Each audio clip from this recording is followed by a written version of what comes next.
Okay.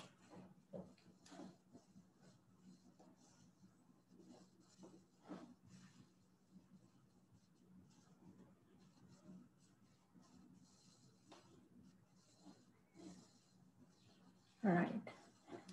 I see. Good morning, good afternoon, everyone. So we will start soon. We'll just let people join and set up.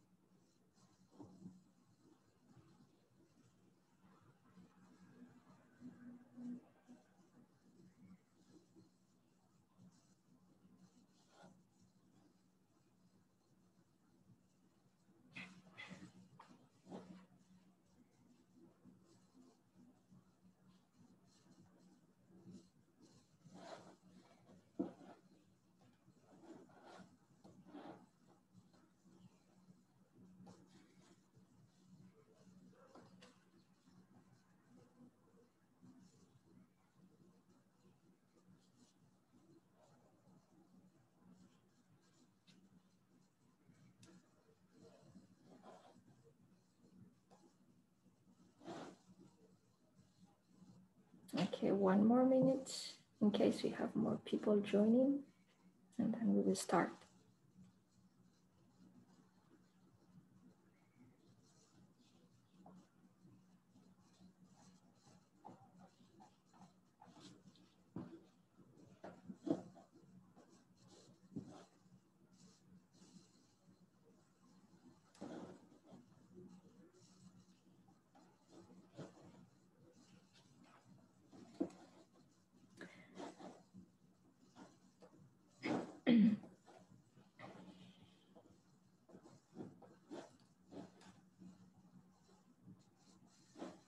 All right, I think we're going to start now. So good afternoon, good morning, everyone. Welcome to the second and last session of the two-part webinar series co-organized by the UNESCO IOC Africa and the Nippon Foundation Seabed 2030 project entitled Mapping the Seafloor Around Africa. Our discussion today will explore opportunities for collaboration to support the achievement of comprehensive seafloor mapping in Africa by 2030. My name is Tina Phuang Martin.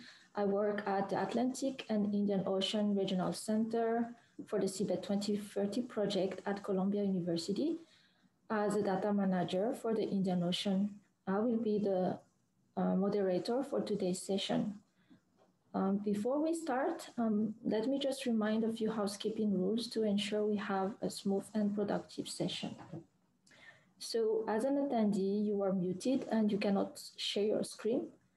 During the presentations, if you have a question, please ask them in the chat or Q&A section so our panelists can see them. Our team is monitoring the Q&A and we will make sure the questions are answered. When we reach the discussion section of the webinar, we invite you to raise your hand. Look for the hand button at the bottom of the screen. You will be given the mic to ask your question live. And since this webinar is recorded, we will share and post the material for public access. So during the webinar, we will review the previous session followed by several presentations from several stakeholders, including one presentation related to how to build capacity building and paving the path forward. So by Dr. Ferrini. So with no further ado, let's give the mic to Dr. Ferrini to kick off our meeting today. Thank you, Tina. I'd like to welcome everyone and thank you for joining us. I'm Vicky Ferrini. I'm the head of the Atlantic and Indian Ocean Regional Center for Seabed 2030, based at Columbia University in New York. Just to start us off, I'm going to give us a little bit of context about what we're doing and what the goals of our webinar series are. At a high level, we wanted to make sure that we introduced the Nippon Foundation JEBCO-Seabed 2030 project to stakeholders throughout Africa. We wanted to discuss the common goals of Seabed 2030 and the UN Decade of Ocean Science for Sustainable Development. It's really important to us to understand the needs of stakeholders in the region with respect to bathymetry. And we're really considering this sort of a first step in developing strong collaborative relationships with stakeholders to achieve mutually beneficial outcomes. So completing this puzzle of a complete map of the ocean really relies on the connections and the collaborations between people. And so we're very excited to have all of you join us today, and those of you that joined us last time as well. So very briefly, during the last webinar, I just have a little outline of what we discussed. Again, an introduction to Seabed 2030. We won't get into that today. We reviewed how much data is in the region that is included in the JEBCO map. We talked a bit about the UN Decade, and we got some regional perspectives and had a discussion. I want to really thank our presenters and participants from last time. We had over 100 participants throughout the webinar, and they represented 25 countries. So that's really great. We're really excited to see the geographic spread of participants, and we're really excited to continue the conversation with everyone. I wanted to point out that we recorded the last webinar, and it is available on YouTube. I think we sent you all that link, and we will certainly send that link to you at the conclusion of this webinar, as well as the link for the video of today's webinar. But really want to make sure that we're getting the word out to stakeholders and really start to build a community that can work together. So as Tina mentioned, we have a fairly simple agenda for today. We have a few presentations that we're really excited to have and some guest speakers. And we're going to spend most of our time talking with all of you and getting input together about how to develop a path forward to map the oceans around Africa. As we move through today, and I think in general, even when you're on your own and reflecting upon today's conversations, I think some of the most important themes to keep in mind are this idea of accelerating toward 2030 through collaboration and capacity development. So we're really looking at how to bring the different sectors of stakeholders together, academics, government representatives, industry, and the public. We're really trying to build a community that learns from each other, that leverages efforts and works together, that of course we share data and approaches, workflows and tools, get input from everyone about what areas are high priority for mapping. And this is really fueled by capacity development. So really getting directly into that topic, I think, is a very important priority for us. And some other themes are we're really trying to figure out how to leverage the power of the crowd, the power of the community, really build upon each other's efforts. And again, hearkening back to the UN Decade, One Ocean, One Planet, we really, by uniting our efforts and uniting our data, can do things a lot better, I think. We can understand processes better, we can manage resources better, we can learn from each other and just move more quickly and more efficiently through the work that we're all trying to do in the different corners of this world. So with that, I will stop sharing and hand it back over to Tina to introduce our speakers. All right, so our first speaker is Dr. Houvenet. She is a team leader for seafloor and habitat mapping at National Oceanography Center, Southampton in UK. She will introduce us to the iAtlantic project and its contribution to mapping around Africa. So floor is yours, Dr. Houvenet. Thank you very much, Tina. Good afternoon, good morning, good day to everybody in the virtual room.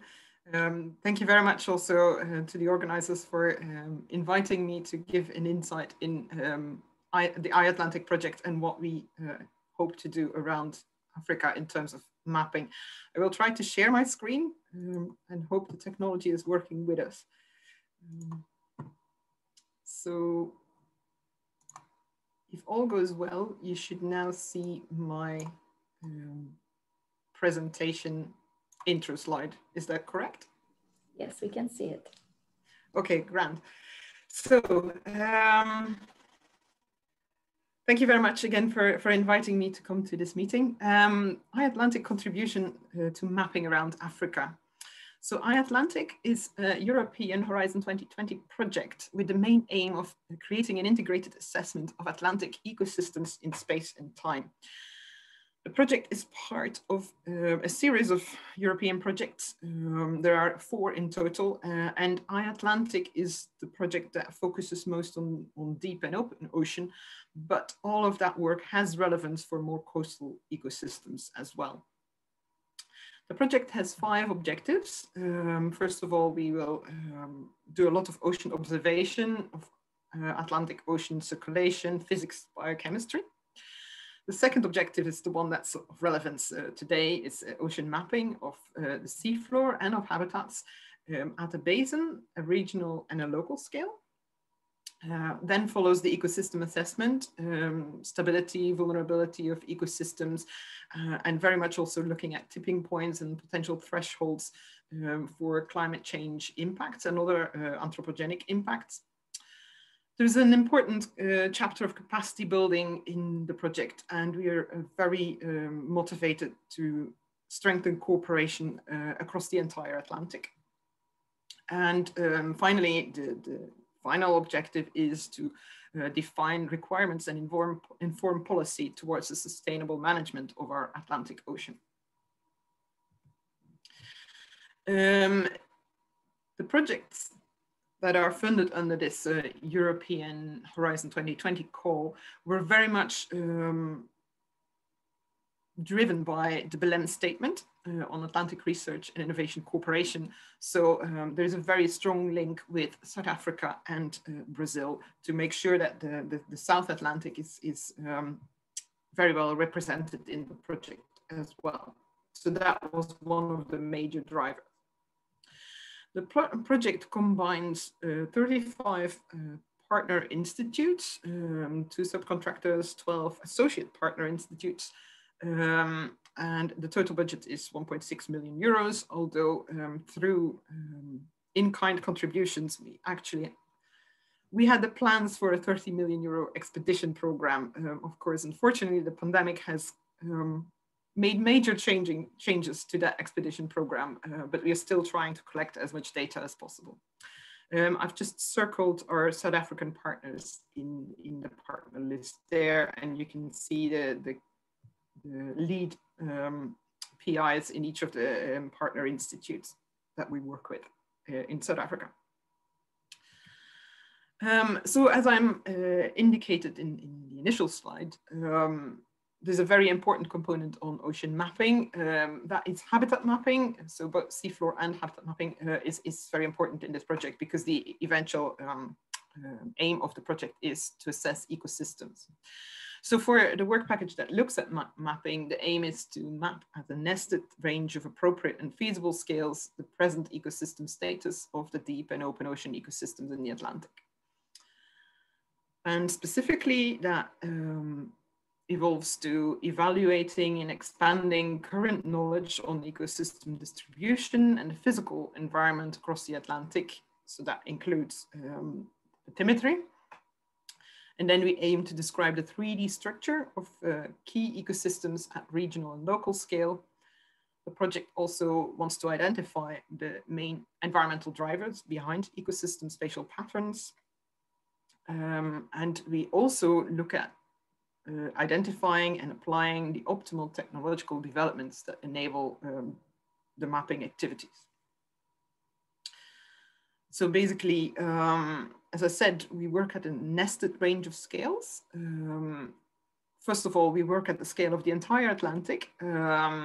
That's mainly a task of collating as much bathymetry as possible. I will come back to that in a minute. And we are also planning to do species distribution modeling at an Atlantic scale. So of certain vulnerable marine ecosystems and key species, we will try to model where in the Atlantic they might occur. However, a lot of the work is also focusing on 12 study regions, which you can see mapped out there. And they were chosen to cover a wide range of benthic types of environments. You see a number of study regions that focus on the mid-Atlantic ridge, for example, or on transform faults. We have study regions that more look at continental margins, including submarine canyons and cold water coral reefs. So we are covering quite a wide range of benthic environments in the Atlantic deep ocean. In a number of these regional study areas, we also focus at very local high resolution mapping, making use of new robotic technologies to do detailed mapping of small areas in the order of 1 square kilometer, individual cold water coral reefs, individual sections of seamounts, those kind of things. And as I said, there's an important component of technological development to support the mapping as well. So I think for this seminar series, the part of the work that's most relevant is the part at the basin-wide and regional scale. And that work is mainly focused on data collation. You can see the graphic on the right there that comes from the paper by Anne-Catherine Wolf and colleagues that looks at the cycle of developing the JEPCO bathymetry database. And as you can see at the bottom, there are two enormously important new sources of bathymetry data. And within iAtlantic, we try to unlock as much of that as possible, trying to find existing data that is not yet shared, and also trying to bring in new data that has not yet been acquired. And so in terms of that, trying to unlock existing data that has not yet been shared, the map on the left shows the bathymetry data sets that have gone into the JEPCO grid 2020. And on top of that, you can see the outlines of our study regions. They look a little bit different compared to the previous map. We've adapted the outlines a little bit recently, and not all of our maps have been updated. But so we have a colleague in Geomar, in Kiel, who has thrown herself into this task of unlocking bathymetry data that has not yet been shared. And she's been going through lots of archives from cruises, from national mapping programs, and trying to find data sets that have been collected, but potentially have not even been processed yet, or have certainly not been shared yet in any international databases or open access databases. And so the next slide, so that's the map from JEPCO again. And on top of that is some of her results. I think the map was made in November. So all of the black lines are data sets that she has managed to get her hands on through collaborations, contacting chief scientists of different cruises.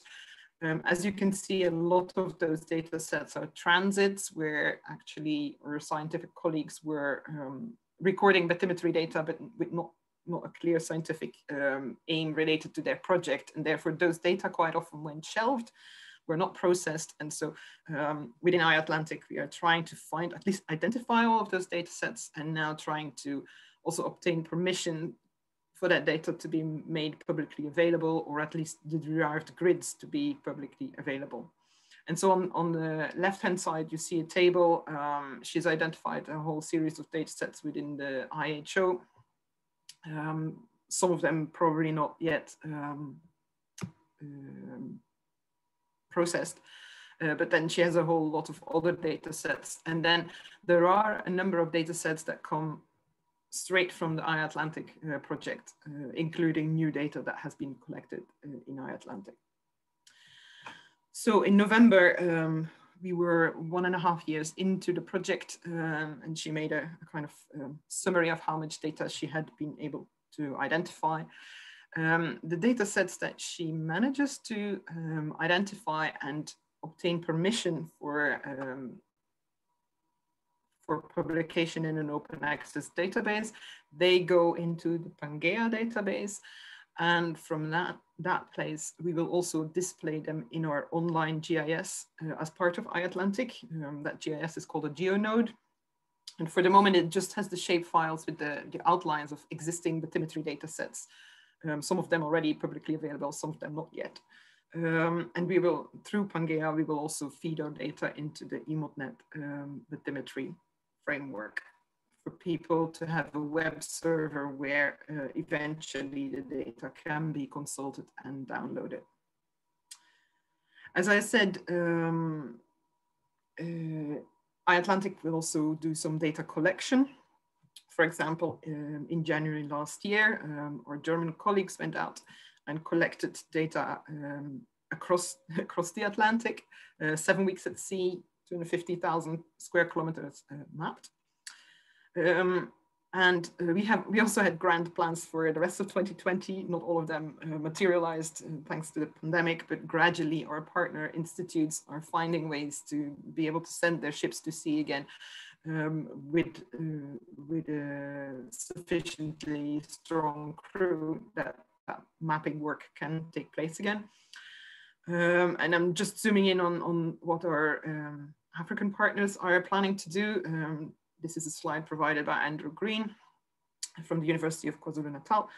And he has access to data sets from industry that he and his colleagues can use for academic studies. And we hope eventually that they will be added into the open access databases, maybe at a downgraded resolution.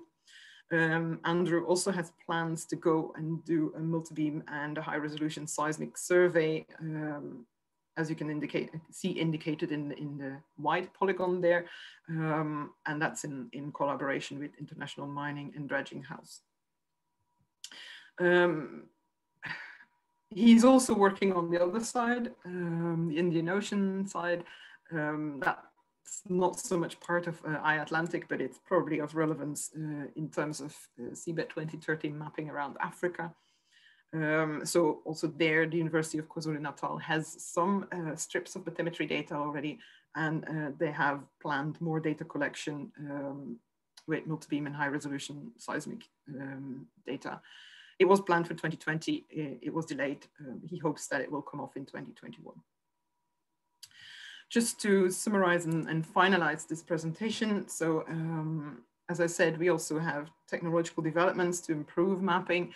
They're mainly focused at the very high resolution side of the environmental mapping, and they include more than just bathymetry. Some of it is focusing at bathymetry in 3D, looking at vertical cliffs, for example. How do you map those? Others are to map out biology, either through eDNA, for which we are developing a new sampling system that can be deployed on autonomous vehicles. Some of it is through the use of novel camera technology, either using hyperspectral or low-cost drop-down cameras. And we're also investigating the chances for machine learning technology. Finally, iAtlantic has a strong capacity building component. We have a group of fellows, early career researchers who get training in any analytical techniques, seagoing, cruise planning, and so on. Unfortunately, most of our capacity building work has been online this year, so you can have a look at the iAtlantic website. There is a series of webinars there. We have a planned capacity building expedition looking at bathymetry mapping, but that's pending ship time allocation. And then we were hoping to work together with Seabed 2030 to expand on our capacity building in terms of bathymetry mapping. And that's a whiz through iAtlantic. Thank you very much. Thank you very much, Dr. Houveni. That was very instructive. And I'm pretty sure people in the audience have sparked a eye like me when I saw all the work that you did, and especially the data side. You know, hunting for data is not easy. So if you have any question in the audience, please enter them in the Q&A section. At the end of the presentations, we will have a moment to answer those questions. So thank you again, Dr. Mouvene. We're going to our next presentation, who will be given by Commander Tennyson, the Assistant South African National Hydrographer, who also serves as the Seabed 2030 Crowdsourced Bathymetry Coordinator for Southern Africa and Island Hydrographic Commission. So if you are ready, Commander, the floor is yours.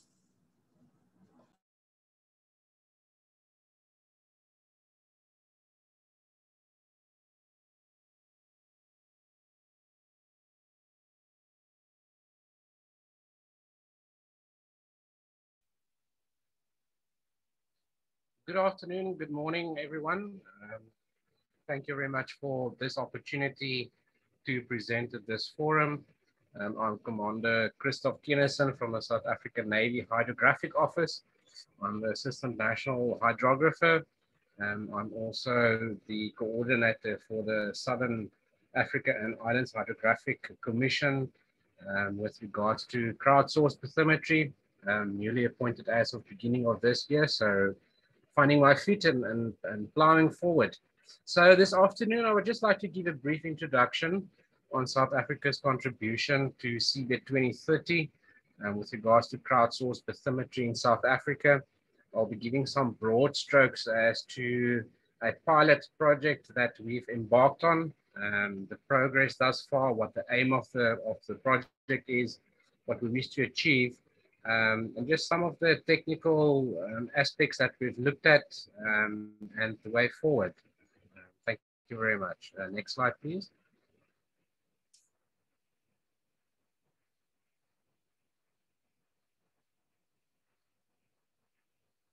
So what we're going to be looking at this afternoon is just a brief introduction as to where Seabed 2030 is.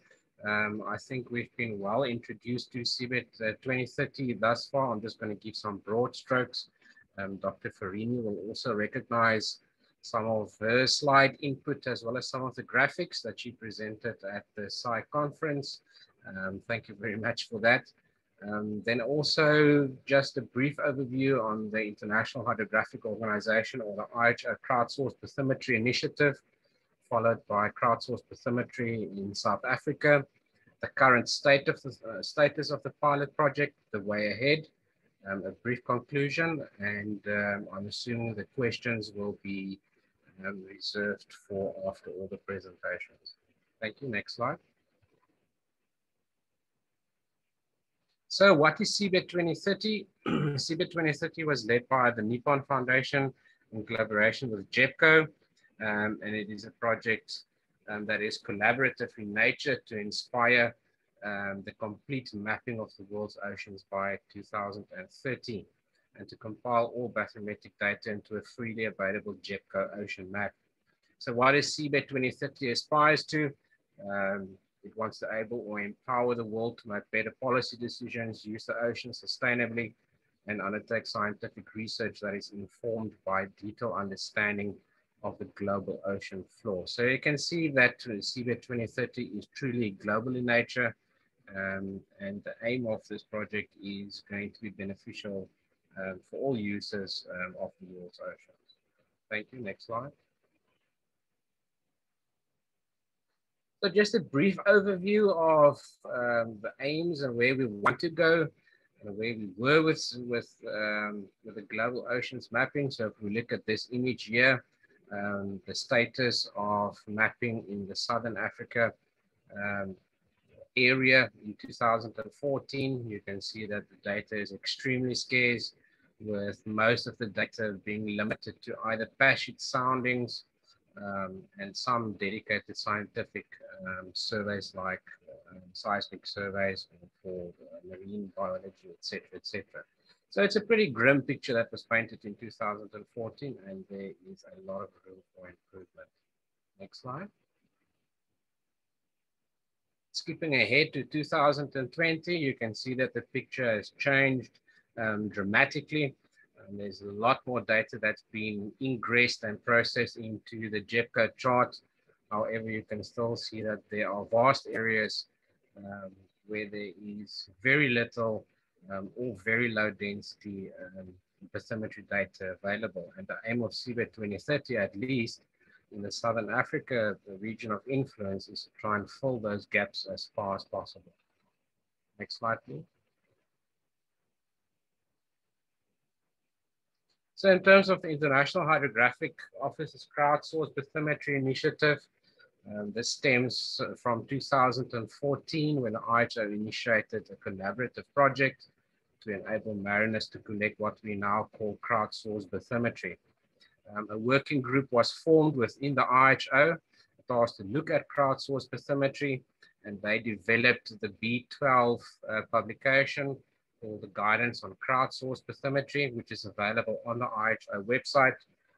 That states how the IHO will be running its policy towards as well as best practices for the collection and contribution of crowdsourced bathymetry.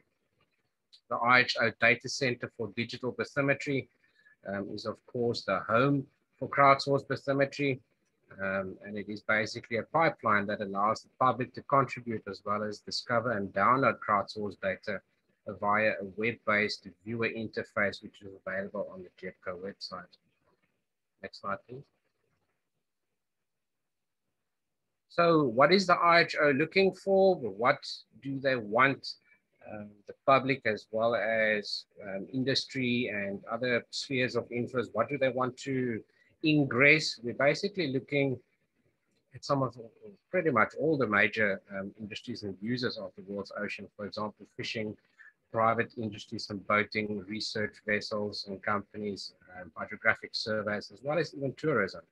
And the data that we are looking for to gather and contribute towards JEPCO and the Seabed 2030 project is basically electronic navigation chart data, multi-beam data, single beam data, crowdsourced bathymetry data, any gridded products, even polygons of data coverage, and then of course metadata, which adds value to all of the data mentioned above. Next slide, please. So what is happening in terms of crowdsourced bathymetry in South Africa? We have recognized that the concept of crowdsourced bathymetric data has become essential to achieving the mission of Seabed 2030. Crowdsourced bathymetry is achieved, or this pilot project that we've embarked on is achieved by means of installing a small data logger that is connected to vessels of opportunities, echo sounder, as well as GPS, and it will then record both the output data from these sensors, which can be downloaded at a later stage and then processed by the Hydrographic Office. As stated, it logs and records GPS coordinates as well as echo sounding reading as the vessel continues with its business as usual. And I think this is a very important point that needs to be considered, in that using data loggers on vessels opportunity, that there is no interference whatsoever with the normal operation of the vessel or its instrumentation. So while the vessel is going about its normal business, this data logger just sits in the background and records GPS as well as bathymetric information. Afterwards, the data is provided to the local hydrographic authority, which in this case is the South African Navy Hydrographic Office, for processing, storage, and eventual distribution of the bathymetric data sets to JEPCO and the Seabed 2030 project. Next slide, please. So continuing with what we are doing in 2019, we had discussions with Seabed 2030 at IHO level, possibly with South Africa partnering with the Seabed 2030 initiative. And the Hydrographic Office then embarked on this project, and we approached the Institute of Maritime Technology, or IMT, which is situated in Samuelstown, for partnership. The IMT provides scientific as well as research work and technology and data for the South African Navy, so they were an ideal partner to approach and engage in a partnership with for this project. An agreement was reached to participate in a trial with the IHO, and currently this trial that we have embarked on is one of only 3 in the world for this project. And we'll be doing this by deploying anywhere between 50 to 100 of these Bathy data loggers, initially only in South Africa waters, but this concept is now expanded to make these data loggers available within the SAIC region as well. The trial was set to start in 2020 after discussions with NOAA, and the trial concept was basically the supply of 50 to 100 data loggers, when the South African Navy Hydrographic Office as well as IMT would then be responsible for managing the loggers as well as the associated data. The activities that would be central to this trial, to this project, would be the deployment, which includes the installation as well as the setting to work of these data loggers on board various vessels of opportunity. Afterwards, the data would then be checked and preserved in a central database before distributing to the community. So we've identified those critical overarching activities, and we'll be taking a look a little bit later as to a bit of a more detailed breakdown as to what this means. Next slide, please. So where are we at the moment? As said already, in 2020, an agreement was reached between us and NOAA. However, due to the COVID-19 global pandemic, some delays were incurred, especially with the delivering of the first 50 data loggers to South Africa due to lockdown regulations, which especially in the beginning of lockdown with us here in South Africa from about March to June of last year, it even influenced and slowed down imports and exports through our harbors and airports. So the delivery of these loggers was slightly delayed. However, we still continued with negotiations and talks and technical support, as well as the developing of standard operating procedures via online forums such as this, so that the project can at least, if not in practice, but in theory, still go ahead up till such time that the loggers arrived in South Africa. So early on, we already identify some complications and risks. Some of these are highlighted. For example, technical training on how these loggers should be installed on the various vessels might have to take place via online sessions until international travel is again allowed. I think in some sense of the word, that restriction has relaxed a little bit slowly, but the risk still maintains. As said already, the closed borders restricted international deliveries, which meant that the loggers only arrived very late last year. Then there's also the risk of funding for the project, as in this case, the South African government might have to divert current research and development as well as defense funding to combat various costs of the lockdown. Next slide, please. So in December 2020, we received the first 50 data loggers. And of course, one of the processes that we had to follow was to identify which industries we are going to target in South Africa for vessels of opportunity. And as you can see on the screen, we've identified 5 major industries, which is the commercial fishing industry, recreational boating, which includes fishing and diving charters, government vessels, including the South African Navy, as well as government research vessels, small scale or subsistence fishing community, and then also the private sector. And of these 5 groups, we foresee that the bulk of these data loggers would be provided to commercial fishing industries. We're looking at approximately 40% of the loggers, as these vessels spend more time at sea than the others comparatively, and they also proceed deeper out to sea. Then the second largest one would be small scale or subsistence fishing community, shared by the private sector. We would see that only 15% has been allocated to government vessels, for example, the South African Navy and research vessels. South Africa, unfortunately, do not have enough resources to continuously have these vessels, the few that we do have, out at sea for prolonged periods of time. But we're still going to target them. We've made some good inroads in terms of having discussions with all 5 of these groups, and hopefully within a few weeks we'll be able to report as to how many partners is on board already. Next slide, please. So what is the way ahead entail?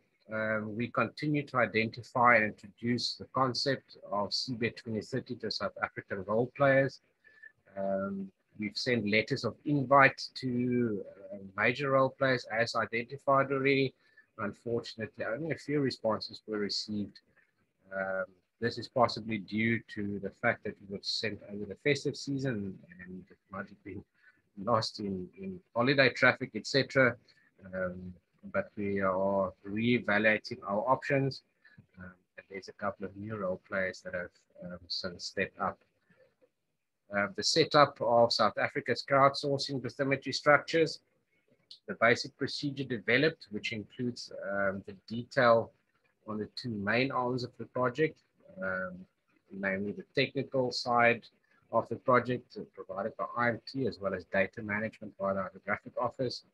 And it would mean that we are busy setting up and have to finalize and streamline a plan to provide technical assistance to the role players, as well as set up a capability at the Hydrographic Office to ingest as well as verify the data.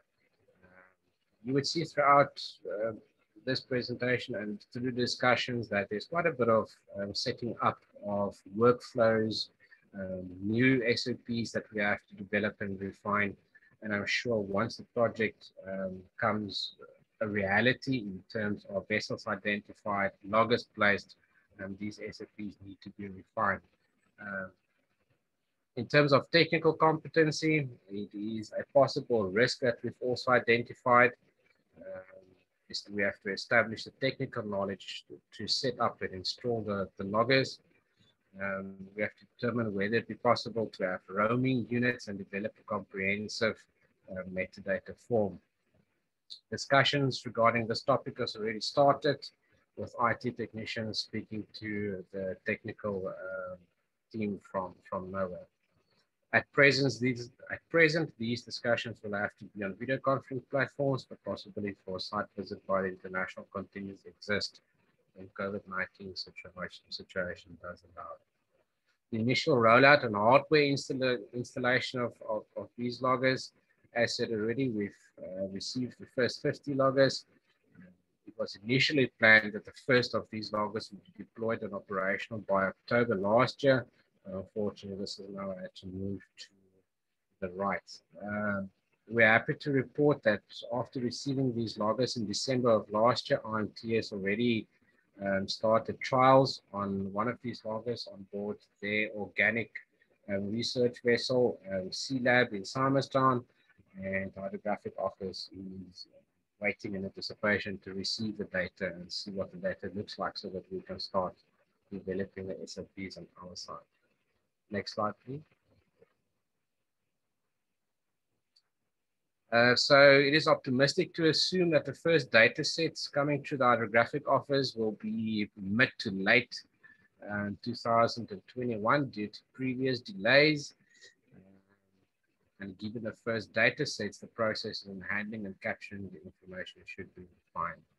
Once it is refined, we should be able to start providing the first data sets to the Seabed 2030 initiative. The South African crowdsourced bathymetry team must ensure that Seabed 2030 initiative realizes that we'll most probably only receive the first data set by the end of this year.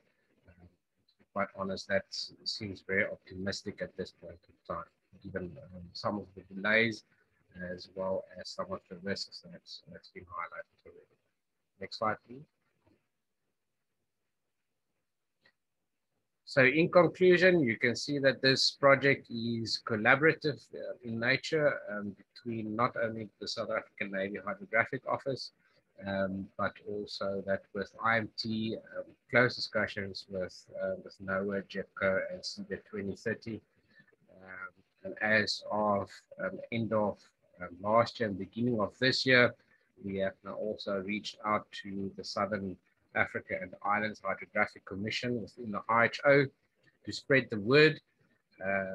Crowdsourced Bathymetry and Seabed 2030 has now also become a standing item on the forums of this of various hydrographic commissions, and indeed this one too, as well, where I've now been appointed as the coordinator for this project within the SAIC region.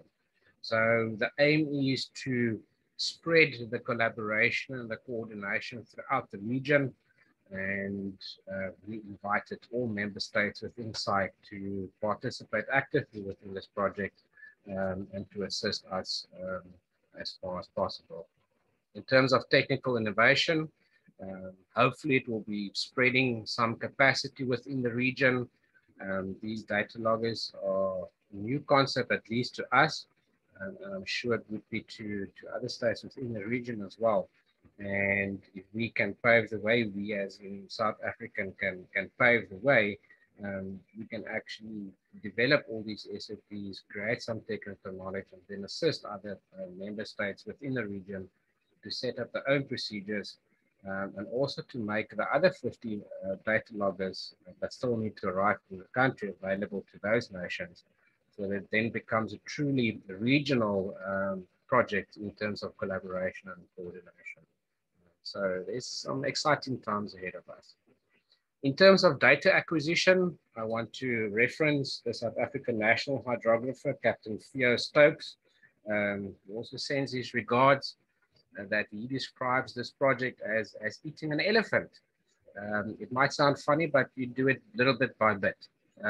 It might take some time, but if we can take some small steps and still continue to forge ahead, 2030 might not seem that ambitious as long as we keep on moving ahead, even if it's only small steps at a time. Also, what is absolutely critical to the achievement of the Seabed 2030 aims within the SAIC region and within the Southern Africa region will be data synthesis and integration. Collaboration extends year 2, where the South African Navy Hydrographic Office invites other members and institutions of research, university, development, etc., to contribute towards this project. The South African Navy Hydrographic Office is the official custodian for all bathymetric data within South Africa, and therefore we are ideally placed to ingress data from other role players within South Africa and the region, to process it into the applicable data sets and formats required by JEPCO, and then streamline the process that way. Not only would that then contribute to the JEPCO project, but also assist with the data density with South African navigation charts as well. So all of this basically boils down to the sharing of knowledge and data, and together with all these various member states, all these various companies, universities, and with the assistance of our international partners, we need to work together towards a common goal to achieve the mutual benefit, which hopefully would stem from Seabed 2030. And I'm confident that moving forward, we will establish all these working relationships and partners with our regional colleagues and friends, so that we can move this project forward and also contribute towards a much more towards a global scene and arena, so that we can make the oceans a better place for everyone, to make it more sustainable, etc., as per the goals of Seabed 2030. Next slide, please.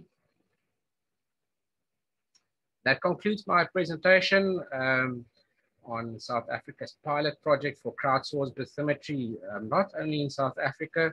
Obviously, that is where it is spearheaded at this point in time, but we've also extended a hand to our regional partners within the Southern African and Islands Hydrographic Commission, to take up the flag, to carry the flame forward, and to contribute towards this truly magnificent project, which is Seabed 2030, so that we can all gain benefit from this. thank you very much again for the opportunity to present our pilot project to all of you, and best of luck. Thank you very much. Thank you very much, Commander. That was a very insightful presentation. And again, I would invite questions that will be rising from our audience to be put in a Q&A. I've seen a few in the chat, so please go ahead, put the questions there. We will have a session to discuss and answer the presentations, and then we'll have another discussion session more related to the topic 2 of our webinar. So our third presenter is Nicole Duplessis. She is the South African Marine Research and Exploration Forum Project Coordinator. So we will hear about promoting academic industry collaboration for mapping the seafloor around South Africa. If you are ready, Nicole, the floor is yours. Yes, thank you, Tina, and thank you to the organizers for allowing me to speak today. I'll be speaking on the opportunities for bathymetry mapping presented by collaborating with the maritime industries, as well as just highlighting some other initiatives that have happened in South Africa and within the Western Indian Ocean.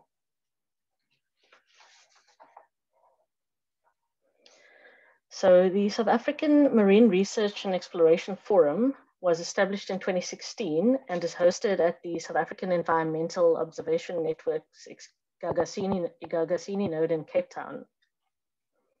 SAMREF is part of South Africa's Oceans Economy Development Initiative, and it was established in recognition that we would still be dependent on the fossil fuel industry for our energy needs for a while yet, but that we could use this as an opportunity to collect marine data to expand our offshore knowledge.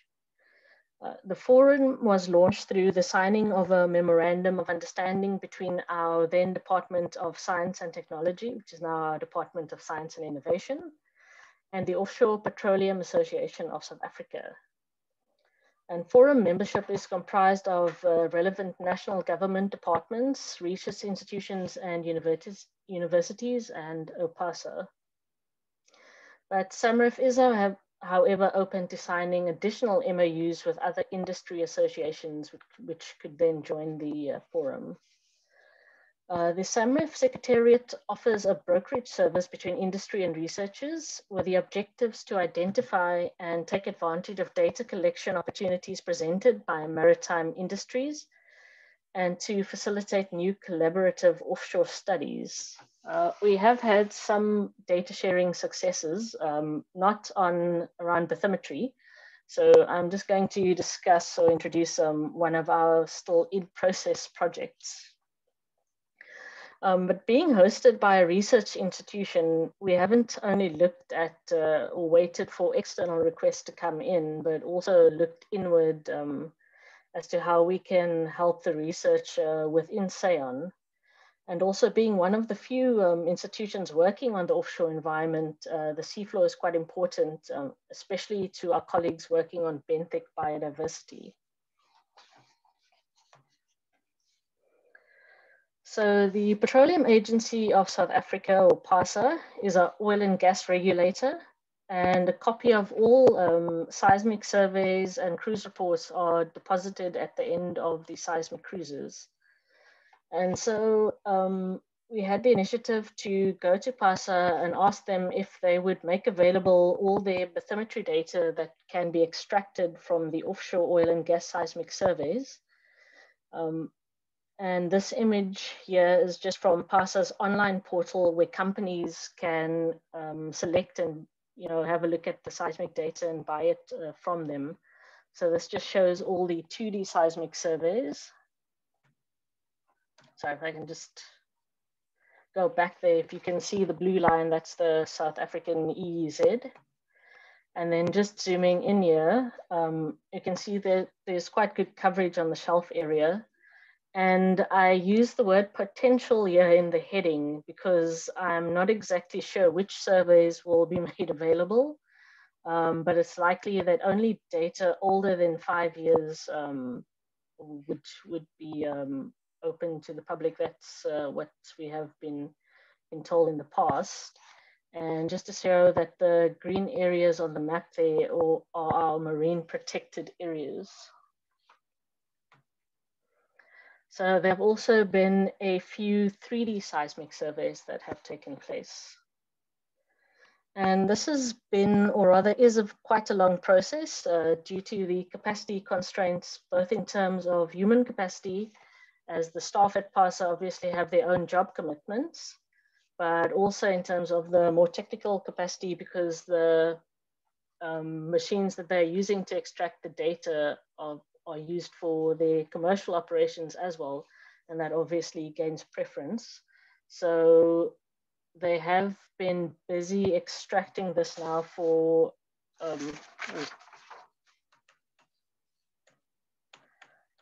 sorry about that.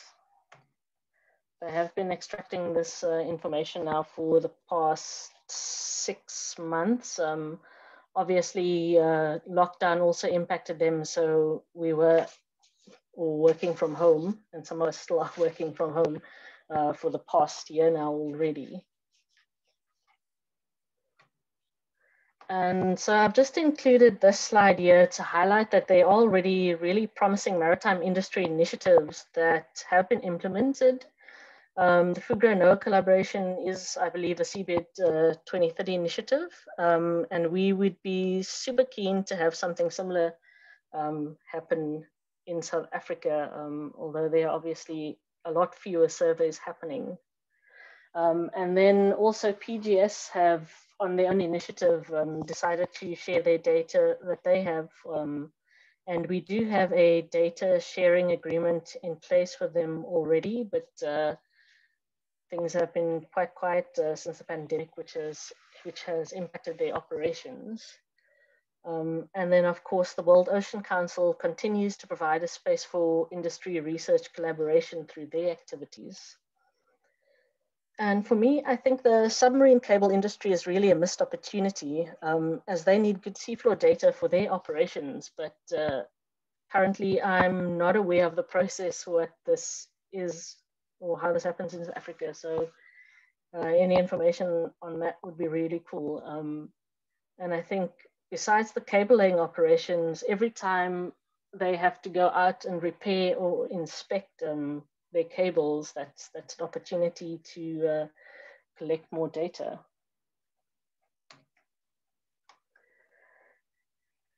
And then in terms of other data sources, both foreign and national research opportunities, the Nansen program has been running for a number of decades and has a wealth of historical oceanographic, fisheries, and biodiversity data of Africa. And the images that you can see on the left there are all the cruises that have taken place in the Western Indian Ocean, but this publication excluded South Africa for that. And in 2007, the vessel was fitted with a multi-beam echo sounder. And examples of the imagery from this is provided on the right, also from the publication, if anyone is interested in going through that. So within South Africa, we do know that there was a multi-beam data collected off Saldanha Bay in 2007, but there is also a large amount of single beam data around South Africa that is potentially there for processing. And then just looking at, how many cruises have happened within the Western Indian Ocean. So there have been 40 cruises. I am not sure, however, of the exact total of the cruises in South Africa, but there are potentially about 30 cruises. So the potential for data there is quite large, and we are currently looking at how to access this data and what the process is for that. Not just for the bathymetry data, but for the oceanographic and biodiversity data that has been collected. And so the green box here just indicates when the multi-beam echosounder was fitted, and therefore the potential for that data to exist. Although I don't think they had multi-beam survey, or the multi-beam data was collected for every survey. And request for the Nansen data has to go through the relevant country's designated focal point. So this is maybe one area where Seabed 2030 and the IOC and other regional agreements and organizations, etc., can play a role in developing a coordinated training proposal as requests for the Nansen data needs to further capacity building initiatives. And then in that way, maybe gain access to the outputs that come out of those training initiatives. And then finally, I would just like to highlight that there have been mapping studies towards postgraduate degrees, but I'm not sure if these final data sets are in the university repositories. But I think it's just useful for identifying the institutions that could be contracted for the original data. And maybe some audience members could talk to this. So this image was from a mapping project of the east coast of South Africa, and the student actually had to digitize some very old hard copy data. So it would be useful to know if this was archived somewhere. And this thesis by Mr. De Wet currently provides the most high resolution bathymetry map for the South African shelf area. The data was provided by National Fisheries Department, collected during their fishery surveys, and the deep sea area of the map was from the Etopo 1 global relief model. And the left there just shows the coverage from the ships that were used. And zooming in, you can kind of see that it did manage to resolve some quite small features. So just wrapping up some points for discussion and consideration today, and as discussions continue on. And I think really maybe nationally we're at a point that we need to even informally start a bathymetry group for South Africa, just to stay in touch with what everyone is doing. Is that from my work with SAMREF, institutional mandates may not always be aligned to data sharing, but if there's the political and public will to do this, that can be changed, and most people are quite happy to share. But even with the best of intentions, the human capacity side of things will be limiting to this. It is a long process that requires quite a bit of follow-up, continuous engagement, and also building relationships with the people in these other organizations is quite key. And then also having a data policy in place once you have this data is quite something that needs to be done, and I think is something that still a lot of us do struggle with. And then also do the institutions have the storage capacity or know how to curate the data once they have that? Are the metadata records kept? Where's everything archived? And then also in terms of data ownership, how do we encourage sharing and open access of data? And also recognizing that some countries don't have the capacity and systems in place to maintain the databases. How can we ensure that once they do have that system in place, that data is then made available to them so that they can grow their capabilities for surveys that have happened in their waters. But I do recognize that there's obviously time and costs involved to extracting archive data. And I've just included this line from our new say on strategy, and I think it's quite apt for what we are trying to do and achieve today, and through the Seabed 2030 project, as well as the Ocean Decade. And thank you again to everyone for listening, and to the organizers for allowing me this opportunity. Thank you very much, Nicole. This is very, very exciting news, just to see how much data could be, contributed in the long term after fruitful collaboration, if we work all together to the goal of mapping the seafloor around Africa by 2030. So thank you for that presentation.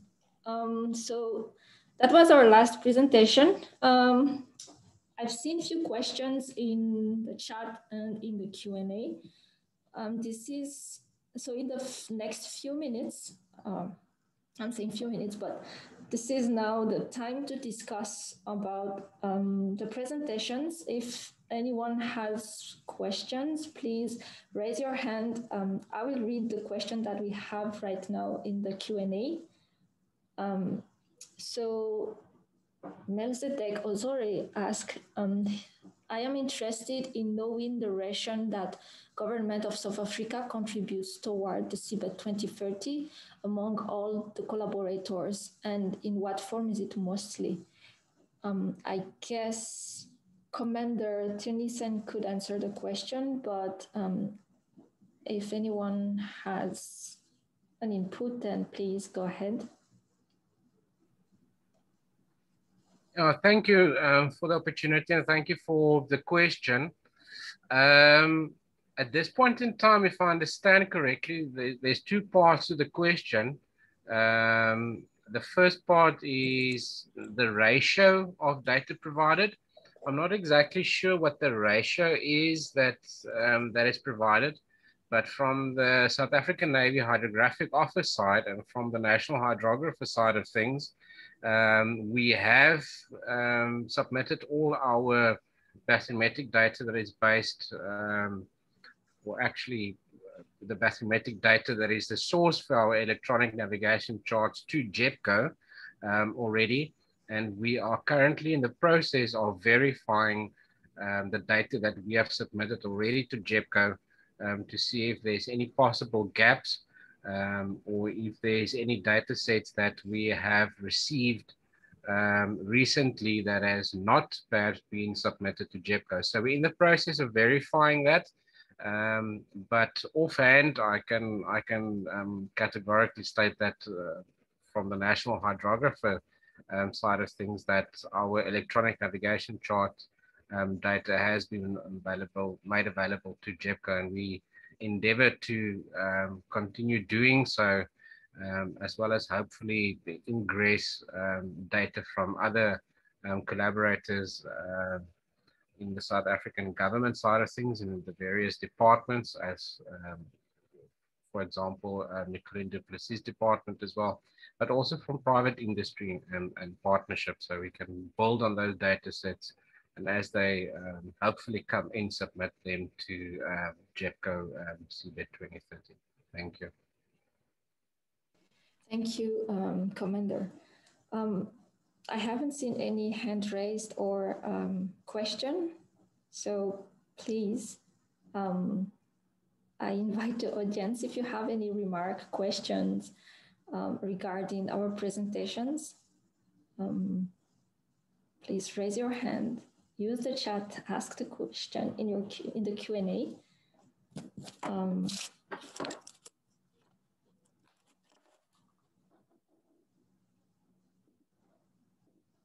So from the chat, since it's in the chat, then I will read it. There was a question for iAtlantic. Hello, and thanks for this overview. The question is from Javier Escartin. For iAtlantic, do you link your datasets with GMRT Seabed 2030 so that they are integrated globally?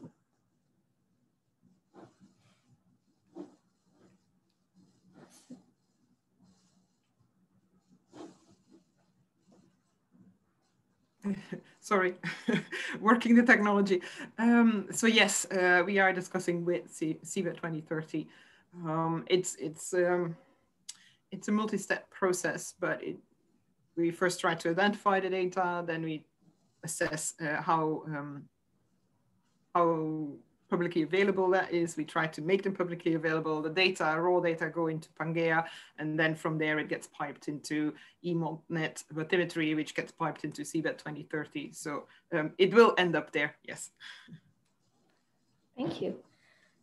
Our next question is from Desiderius Masalu. I would like to know how depth recorded by data logger is calibrated to mean sea level.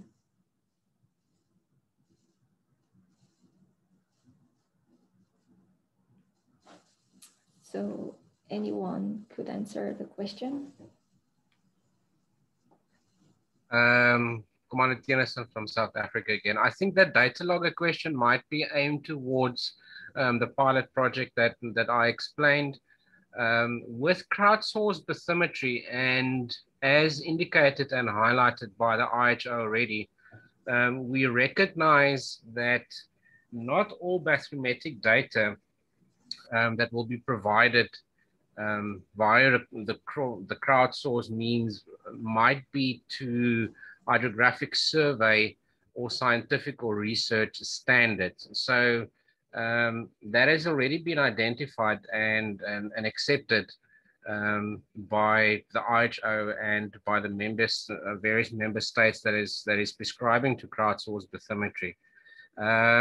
The data loggers that we will be receiving and that we would hopefully be installing onto the various vessels of opportunity, the data collected there will not be reduced to mean sea level as per the question, nor will it be reduced to chart data. And we accept that fact.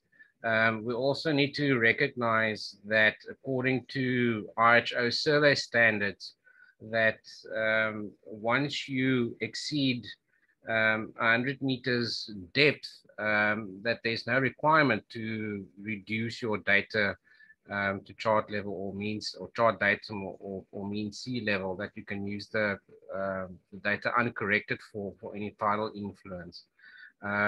So at this point in time, it's not necessarily for the data to be reduced for tidal influences. And we accept that the tide or the data that will be provided to us, hopefully, will have some degree of inaccuracy, but it will be ingested into our own data sets at the hydrographic office. We can do a comparison if the data in a particular data set really flies off the chart, so to speak. We can always decide to bin that data, but for the most part, hopefully the data will be good enough to at least ground truth the data that we have already at the hydrographic office, as well as to verify or ground truth at least satellite bathymetry data. So any data is useful data. We're not going to write off any data offhand just because it wasn't reduced or corrected for any tidal influences. So I want to put aside any concerns that the data might be of such a nature that it is not good enough for ingress into our own data sets and then submitting it to the Seabed 2030.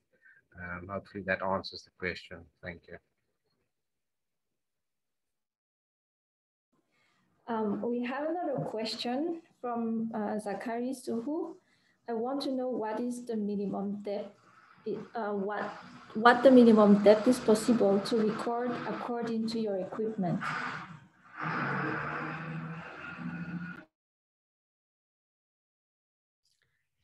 So maybe I could answer this, actually. I think the general concept with crowdsourced bathymetry is that any navigational sonar could be used. So, and what we heard about in the crowdsourced bathymetry sort of test project in South Africa is really more focused on the data loggers. So the idea is that whatever navigational sonar is on board, we can leverage its data stream through the data loggers.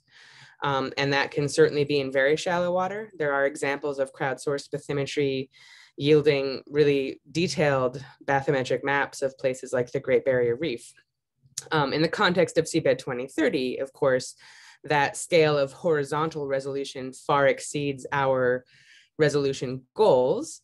But that doesn't mean that that data is not important to acquire at higher resolution and make it available to stakeholders for further use in whatever they're trying to do. Commander, maybe you'd like to add something? Yeah, for sure. I definitely echo what you're saying, what you're stating there. And even in South Africa and within SAIC, we have recognized the fact that the majority of vessels of opportunity that we aim to target for crowdsourced bathymetry will actually be the vessels along transit in the coastal passages and very little traffic towards, for example, the EEZ. So the data that we're hoping to get from crowdsourced bathymetry will, in our view, be mostly coastal, which is shallow waters, in which case where your navigation echo sounders should be able to still record down to a couple of hundred of meters of depth. However, we have also recognized that once you start exceeding the depth limits and capabilities of navigation echo sounders towards the EEZ, that we might encounter some problems. The EEZ, or the deeper water surveys and data collection, is technically more suitable to dedicated research vessels with dedicated single or multi-beam echo sounders that are designed to operate in a couple of thousand meters of depth, whereas navigation echo sounders seldom, if ever, go down to that depth. So in terms of the deeper waters in the EEZ, we are hoping for our research and development and scientific partners to provide some data, at least even if it's only polygons, giving us an area of which they've got data that they will then individually submit to JEPCO, not via us. But in the shallow waters, we are actually just looking at navigation echo sounder data, which restricts us to a couple of 100 meters at best. Thank you. Yes, so we have a couple of questions that are a good transition to our next segment of the webinar. The question is from Harrison Ongada. Sorry for my pronunciation, but so the question is, what kind of support can we receive from the Seabed 2030 if we wanted to start a Kenyan chapter of ocean mapping? And the second one is, we are organizing a regional ocean mapping course under the IOC UNESCO Ocean Teacher Global Academy for English-speaking countries in Africa. Can we engage in some ways? So I guess, Vicky, you can go ahead and answer the question. Yeah, sure. So those are great comments and questions. So thank you for that. I think first, in regard to what kind of support can people expect to receive, we're not really in a position to be distributing funds. So that's not really something that the kind of support that we can offer. But we can certainly offer technical input, sharing of workflows, guest lectures, whatever would be helpful to really help on in the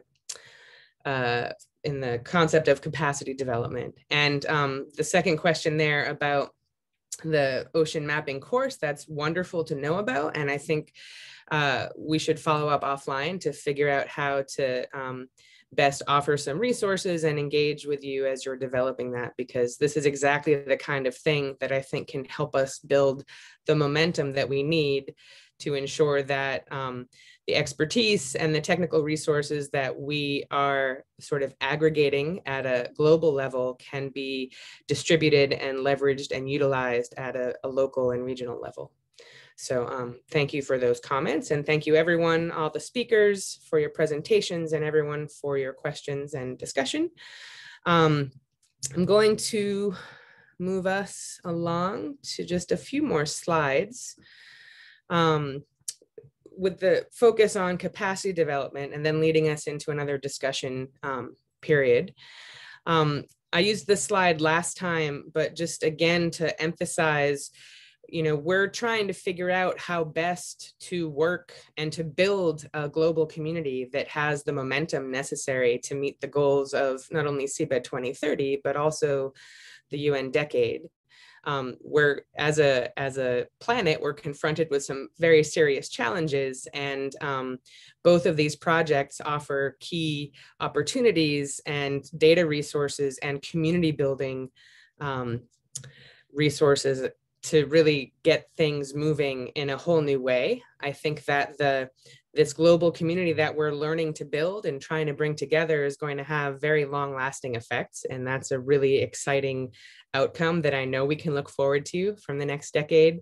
But actually achieving a lot in the space of ocean observation and ocean mapping and the use of data, the transformation of data to knowledge, and making sure that the rising tide does indeed lift all boats. That's really on us to figure out how to make that happen. So I wanted to give you a brief overview of a few different resources or opportunities that are available through JEBCO that can help with capacity development, just to make sure that you're aware of them and can leverage those resources. The first is the Nippon Foundation JEBCO training program. This is a one-year program that is run at the University of New Hampshire here in the US at its Center for Coastal and Ocean Mapping. The program brings 6 students every year from around the world to UNH to have this intensive year and earn a postgraduate certificate in ocean bathymetry. And one of the most exciting things that this does is it really starts to bring these people into the JEBCO community. And so if we look at the global distribution of where the scholars, as we refer to them, have come over the last 16 years, we're really reaching out to corners of the planet that have historically been less engaged in JEBCO. And so this program is a wonderful success. It really has extended our network. We have alumni of the program in various places that are rising through their careers and really helping to amplify the goals and the messages of JEBCO and bring more people into the community. We've listed here some of the key nations that have had alumni from this sort of region. Just to give you a sense, Tina also is an alum of this program. And the woman who is the director of the program is also an alum, and she comes from South Africa. So this is a really wonderful program. It's really bringing new people into the community. It's diversifying perspectives and really helping to get the word out. I'm not sure when the deadline for applications is. It's usually around this time of year, but you can look it up on the JEBCO website and find out more information about it. Another useful resource for people to be aware of is the IOC JEBCO cookbook. This is basically a living document that's available on the JEBCO website that explains the rationale and different approaches for achieving many ocean mapping related things. So it might have to do with how to grid data, how to acquire data, how to work with crowdsourced bathymetry data, et cetera. So this is a really valuable resource. A lot of effort is put into it from members of the JEBCO community all around the world. And so that's openly available and it's updated annually with new content. So that's an important resource to know about. Just another mention, I mentioned this last time, I think a really important way to build capacity is to put some effort toward identifying where existing data, the geospatial extent of existing data. So we have web applications where we're trying to aggregate as much information as possible about existing data, regardless of whether or not it's freely available, publicly available. Just knowing where the gaps truly are will help us prioritize new mapping endeavors. And the other piece of this is gathering input from the community, from the global community about areas that are important to map. And so for that, there's a web application shown on the right where people can come in and draw a polygon and provide some minimal information about why this area is important to map. And as opportunities arise with maybe research vessels that have a few extra days or various things like that, we can help to promote mapping in these important regions to help meet the needs of our global community of stakeholders. Another pitch or another thing to let you know about is really the JEBCO community and the Seabed 2030 community is it's a broad, diverse community that's globally distributed, and we invite all of you to be part of this. So you can go to the websites, you can go to the social media, you can find information Another really exciting way to engage with the JEBCO community is through JEBCO Week. So one of these was just held last month, virtually, of course. We had nearly 500 people who participated in this, this virtual JEBCO Week. It's the biggest turnout we've ever had, the most global extent of participants as well. So we're really starting to see more and more people join in this community, which is wonderful. There are presentations and interactions with JEBCO subcommittees during JEBCO Week. So it's a pretty intense and inspiring week, and it's open to everyone. So, you know, if you go to the website and join the mailing lists, you'll be notified about these events. And that's one way to help at least share knowledge and information and connect the community a little bit more closely. So with that, I just thought I would leave this slide up as we kind of move into discussion. The key discussion topics for us to touch on today have to do with improving data and knowledge sharing in the region. What are the kinds of strategies that we should be pursuing? Certainly the question from Javier is a good one. As you can see, or as Javier knows, because of his involvement with various efforts, there are many different projects and groups looking at trying to create mapping products of the same areas. And so how can we work together in such a way that we're not repeating effort, right? So coordination is a very important piece of this. Sharing data, sharing knowledge. How do we do this? How do we do this effectively for this particular region of stakeholders? And what are the key technical gaps that need to be filled?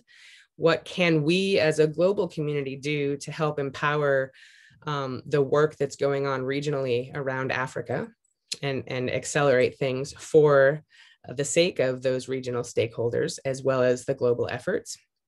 And what can we do together to work toward a collaborative plan to map the seafloor around Africa? What actionable steps can we lay out for ourselves? What kinds of, what is the path forward to pursue this and really make progress?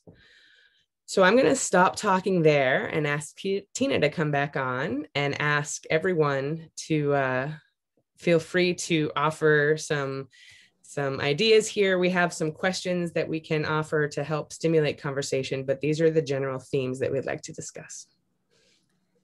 All right, we have a question in the Q&A, and I think it's a good one.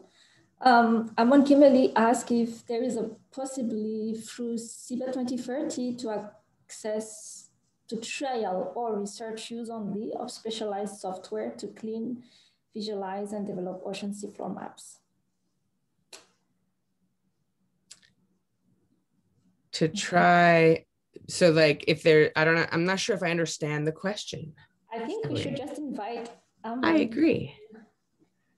Ask the question. So if we can give Amon the rights to, sorry, the mic. Hi, hello. Hi, go ahead with the question. So what I'm asking is because some of the softwares we use in ocean mapping in terms of even cruise planning, data analysis, cleaning, and even visualization, sometimes they are a bit expensive. And I don't know if through Seabed 2030, we can have like the proprietary software providers to give or assist with trial versions, or even for research use only, just to visualize some of the data. The participating countries can visualize their data, they can analyze, and also maybe see what kind of products they can come up with. So that is not something that has been asked before. We can certainly take that question back to the broader group and see if there are possibilities. I know that there is definitely interest and focus on making tools that are open source and free of charge available, recognizing that some of the software is indeed extremely expensive, and that's a barrier to use. I think also part of the solution might come in as we move more toward cloud processing and bringing people to the cloud, bringing them to the data rather than the data to the people. So I think things will improve in that space. But we'll take that question back to the broader Seabed 2030 project team and see if there's any thoughts among them about that as a possibility. Okay, so feel free to ask the question, raise your hand, and then we will give you the mic. Right now, no one has any question. So let's start with one question. Of course, open to anyone to give input. So what is needed to improve? Okay, we are trying to get the answer to a strategy about improving data and knowledge sharing. What kind of communication networks, data standards should we look to among stakeholders in the region to actually improve data sharing and knowledge sharing?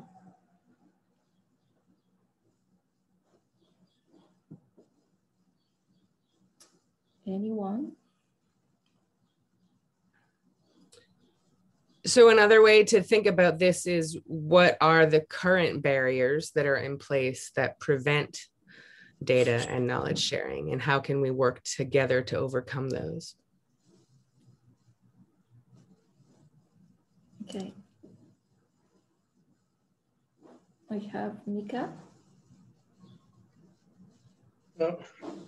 Maybe some reflections on some of the issues that may be a barrier to data sharing within the region. The first one is the existence of the data. How much data do we have in the region to share? Many countries in the region lack not just the equipment for collecting the bathymetric data, but also the platforms from which you can collect the data. Of course, we've seen examples with the crowdsourcing and the use of voluntary observer ships to collect data. Maybe that's something that we could explore. But the very first basic point that I see here is the availability of the data to share. Secondly, where the data is in existence, then policies to access the data. What sort of policies do you have in place in the countries that guide the sharing of data? And there was mention of ownership in the last presentation. Who collected the data, and what sort of ownership do you have for the data? My experience is that most of the data collected in research cruises end up with individual experts and might not be available for broader exchange. Maybe that's something that we could look at. How do we institutionalize the storage of data rather than having it in individual storage? Then databases, the existence of databases, this is also related to how we store the data, the existence of databases, where we can have the data stored, and where we can have common standards for sharing the data.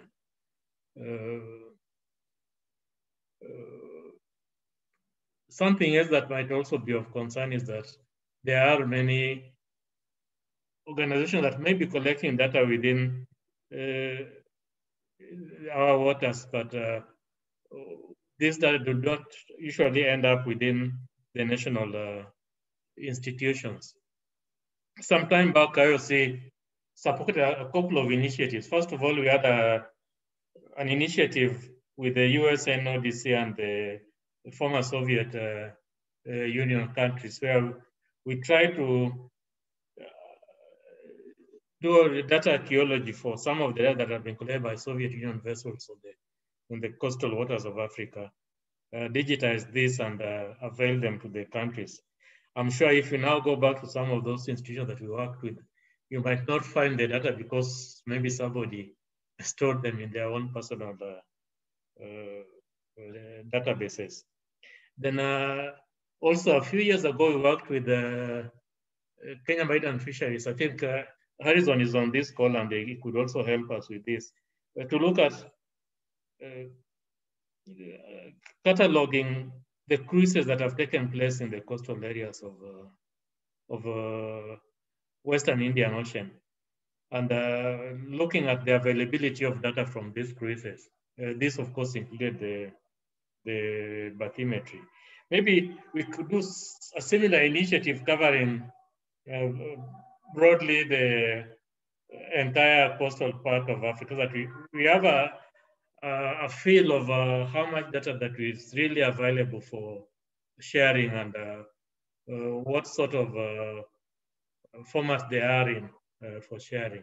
I think I'll leave it at that point for somebody else also to come in. Thank you.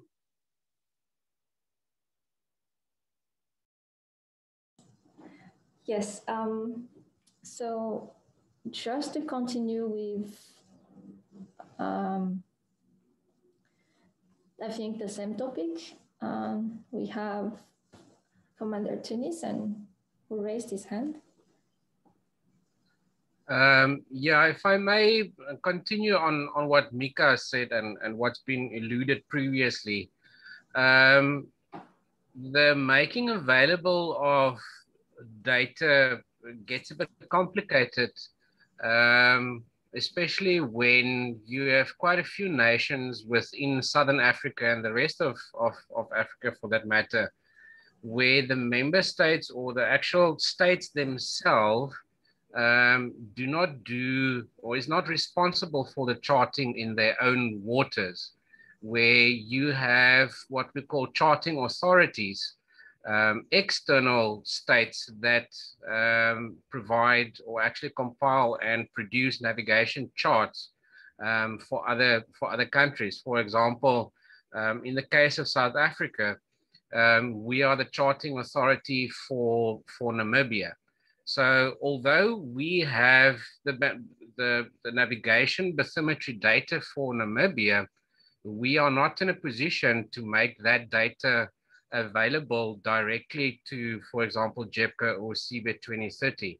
It is that country, in this case Namibia, for example, which should give permission for the data to be made available, and then also to what type of data. Is it only within the EEZ? Does it include the contiguous zone? Those are all factors that need to be considered. And when you look at the Southern Indian Ocean, you've got quite a few different charting authorities that play a role there. For example, Portugal, France, and India, where they are major role players within the Southern Indian Ocean regions, where they are the charting authorities for quite a few states.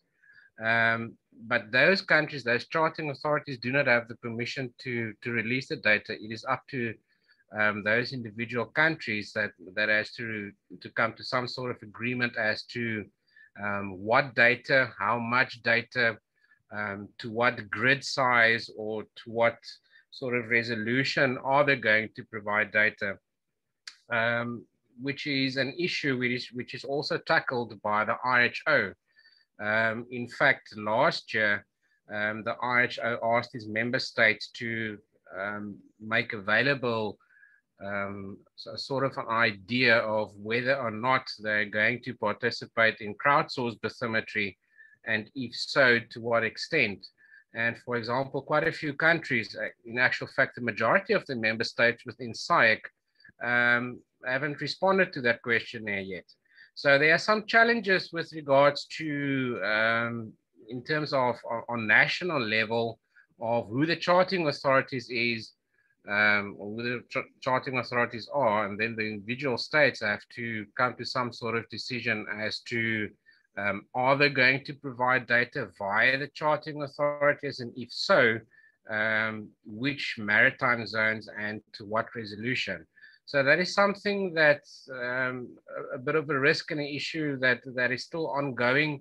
But hopefully through these various products and all these various organizations and the forums like this one, we can shine light on the various activities and the need to make data available.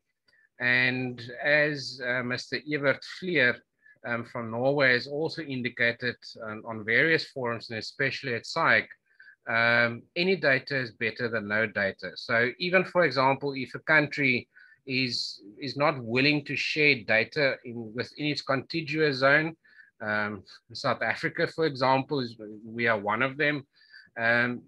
You know, you can look at a reduced resolution where you can increase your grid size, where you don't necessarily publicly release data that might be detrimental to your national security or that type of thing. But any data is usable data. And if we are not in a position to even take a look at the data, we will not know whether it can actually actively contribute towards Seabed 2030 or not. So that is maybe just a challenge or a call to some of of our neighboring countries within Southern Africa to seriously consider, you know, liaising with your chartering authorities, deciding or coming to some sort of agreement as to what data can be released, to what resolution, etc., so that we can all cooperate and participate in this wonderful project. Thank you very much. Thank you, Commander. And I think Jacques Demet would like to add to that since he has the hand raised for a while. Hi there, can you hear me? Yes. Yeah, just to link onto that, I think the most and Commander Tennyson has linked onto that too. The political willpower needs to be there from the different countries to set out that this data needs to be made available, and whether that's through permitting roles where you only issue a permit with the express indication that the data must be made available, or whichever either other method they would like to use. But in our case with FUGRA, we've done a lot of cable route surveys around Africa, and it was mentioned earlier also that that's one of the unexplored methods of gathering bathymetry data. But in our case, we've always had to clip the data for the EEZ just because of these various regulations, and it's not for contractors to get into disputes with countries on what has been submitted. So as a rule, it's always clipped outside the EEZ. But there's a lot of data that then does not actually reach Seabed 2030, and it's data that is very, very usable. The second point I wanted to make is I think also if we really want to see movement in terms of areas covered and data that's collected, the approach that was also highlighted earlier with that we've had with NOAA, I think it's an opportunistic surveying method where you say when there are vessels in the area. And in South Africa, I realize there's various companies who do work. So it might not be it could be that you have to set this up with various companies who do bathymetry survey. But through that opportunistic contract, you actually set it up over a long-term period, and as vessels are available in different areas, you can then physically actually close off blocked areas that are of interest. So because with crowdsourced bathymetry also we could find, as we could clearly see on some of those images, there's the set routes that everybody does, and it comes down to economics. You know, they want to do the most economical route back up to the next location based on weather, etc. So you kind of almost cover the same zones, but having areas that we really feel this is an area that needs covering, and then using an opportunistic model, you know, I think time will tell whether the NOAA setup is working, but I know they've had something like that in the past, and I think they believe that that's the way you can, after a certain time frame, then actively show what has been achieved.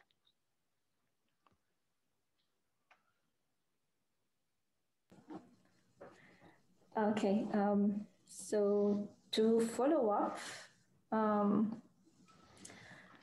think we've explored somehow paths to improving data sharing so far. The other question that could come in is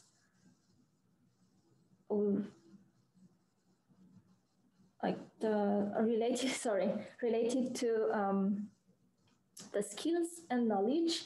So what sort of skills and knowledge would be most beneficial for stakeholders in the region with respect to acquiring or working with bathymetric data?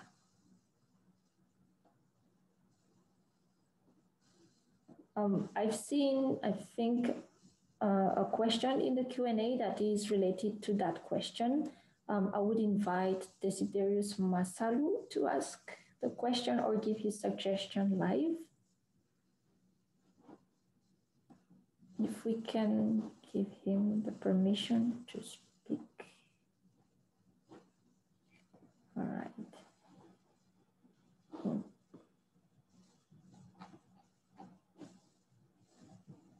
So I'm not sure if. Well, while we're waiting to sort that out, I'd just like to add a couple words based on the last comments and remind people that there is an IHO data center for digital bathymetry. And so if opportunities do arise to opportunistically acquire multi-beam data in particular, because we get a lot more coverage with multi-beam, but any kind of data, even if you don't have the capacity to store and make that data available, there are very easy pathways to make that data available through the IHO Data Center for Digital Bathymetry, which will ensure that it is preserved for the long term and made available to all stakeholders around the world for use in a variety of efforts and product creation. So that's a really nice support system in a way that is offered to the global community through the IHO. So. All right. So I will ask the question. I will give the suggestion from the Desiderius Masalu, because ship time is very expensive. Maybe for Africa, the use of AUV robot may be a good way to go. And then I would like to know how far the technology for bathymetry mapping by AUV has advanced. So I think it might give us anyone could answer the question related to the technology. So I can take that. So yes, there's a lot of work being done in the space of autonomous platforms, and one of the goals is absolutely to minimize or decrease the cost of ship time, right? Data acquisition. So I think that's coming. I think it'll be a combination of underwater vehicles and surface vehicles that have different capabilities and different capacities. That's definitely part of the answer that we look forward to in terms of technical innovation, helping to accelerate our efforts on a variety of scales. But certainly, I think we can't overstate the importance of trying to get a good handle on existing data that is out there and just not yet documented. In the data management world, we call this dark data. So it's not online, it's not accessible, but there's a lot of expertise in the global community and within people working in the region to try to help bring data to light and help make it shared and discoverable.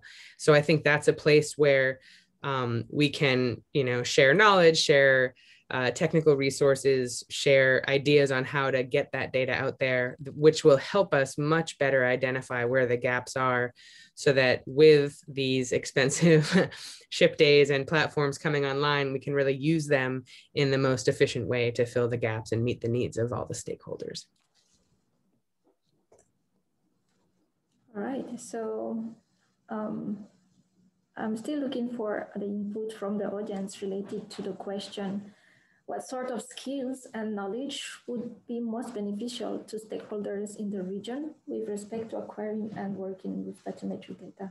So we've talked with Amon Kimeli's question earlier about being able to access software, but if there is other skills that are relevant, it would be very, very nice to hear from the audience what are the needs. Okay, so, oh, we have someone. All right, Commander. Yeah, if I can perhaps just give some comments about the skills required. It might be a broad strokes, but maybe it's of use, and maybe it will answer the question some way or another.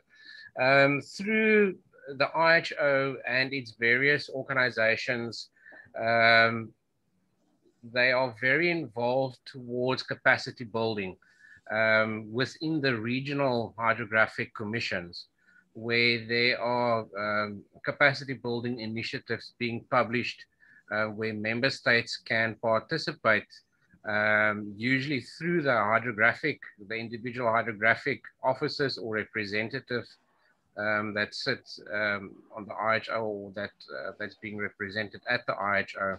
So those channels through the regional hydrographic commissions are there, that are open through the various member states, that can be explored. And it might be useful for someone to get in contact with their own hydrographic office within their own country, and maybe make some inquiries as to whether there's some capacity building initiatives available through which not only hydrographic but also cartographic skills can be acquired or sharpened up on various levels. In terms of South Africa, we have recently gone through quite an extensive upgrade of our facilities at the hydrographic office. We have always had a training facility, which also have gone through quite an upgrade, and South Africa is seriously looking towards developing our training facility to such a point where we can host basic hydrographic survey skills, learning opportunities to countries within the region. I know cost is always a factor when learners have to attend international courses, and if those courses are not sponsored by, for example, Nippon or in other international organizations, that cost is a bit of a limiting factor. And South Africa hopes to step into that vacuum regionally, where we can be in a position to host courses that will enable our regional partners and neighbors to send participants to these courses to learn the basic skills of hydrographic survey, and even if it's only background information to build capacity within the region. But my advice would be to contact your national hydrographic officers, ask whether there is capacity building initiatives available, and through that way maybe get the skill set further developed within the region. So hopefully that might shed some light on the question asked. Thank you. Thank you for that input. As we come closer to the end of our session, we will take one last question. The question is from Zachary Sohu. Is the plan to map the seafloor around Africa project include the Gulf of Guinea?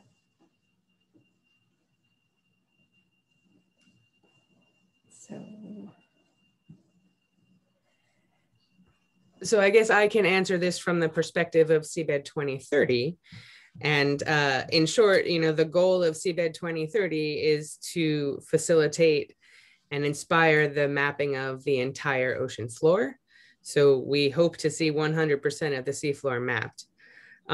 We recognize that there are portions of the ocean that fall within territorial waters over which we are completely, we defer completely to those nations whose waters we're talking about. But in terms of the rest of the ocean, we definitely want to see everything mapped.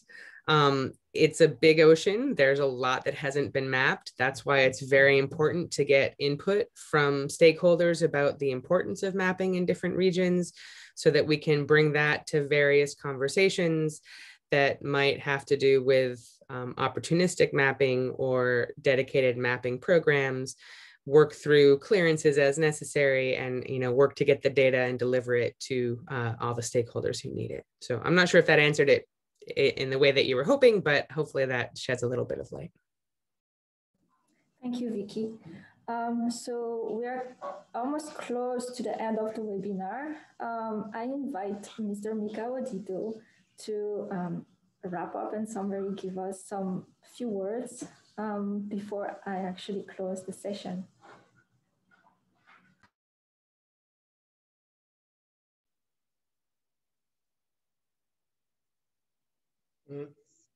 Thank you very much, Tina, for giving me the opportunity to address the session again.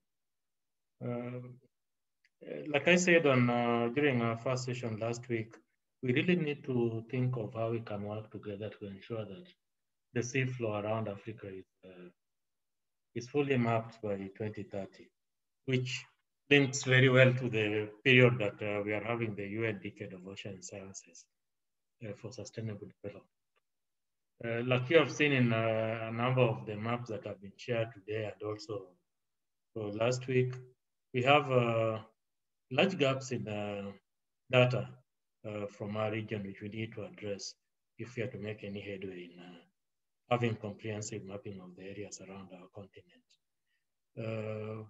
How do we do this? Of course, for the national waters, the mandate is with the countries. The countries really have to find a way of ensuring that their waters are mapped. And we need to look at ways of working together for those countries that have capacities to support the ones that do not have. And how then do we also cover the international waters? How can we work together on this? We've had some examples of crowdsourcing using voluntary observing ships. These are the type of initiatives that we could implement in many of our countries. I mean, all the coastal countries have ports which are visited regularly by commercial ships, by fishing vessels. How do we get them to support our mapping initiatives? These are things that we really need to reflect on seriously as people from the region. How do we take this initiative forward? Should we just, at the end of this workshop, go back to our usual work? What structures should we really put in place to ensure that what we have discussed, the ideas that we come up with over the last couple of webinars can be implemented, and that we are able to really work together and ensure the mapping of our coastal waters? We need to work on developing this further. What mechanism should we put in place to be able to develop this further? Should we have some experts who can work together with, in both the Seabed 2030 and IOC? We would be willing to work together with you within, of course, within the limits of our capacities to support initiatives for mapping the coastal waters. I think I'll leave it at this juncture, and maybe also mention that there have also been regional cruises that have collected data within our waters. How can we be able to work together to process this data? I know there are some parts of the oceans, both sides of the continent, where piracy has hampered the collection of data. How do you address this? I mean, off the coast of Somalia, And within the Gulf of Guinea, I saw the question from Zachary, whether the Gulf of Guinea will be covered in mapping. I'm sure that a lot of bathymetric data has been collected within the Gulf of Guinea because of the oil and gas industry, which is active off the coast. I mean, almost all the countries in that region, Nigeria, Ivory Coast, Guinea, Ghana, Equatorial Guinea, all of them are harnessing oil from the oceans, and I'm sure that in the process they must have collected significant amounts of data. Is it possible to get access to some of these data sets? So some of the things that we should be reflecting on and trying to find ways of how industry can work together with governments and also with experts in ensuring that the African coastline is mapped to reasonable precision. Thank you. I think I'll leave it at that. Over to you, Tina. Thank you, Mika, for these words closing our session. So I would like to thank again our presenters and all the participants for their contributions. We will be posting the recording of this session, and we'll be circulating the link to all participants in the next few days. We will also be sending a brief survey to gather input from the stakeholders. Thank you again, and we look forward to working together to map the seafloor around Africa. Thank you.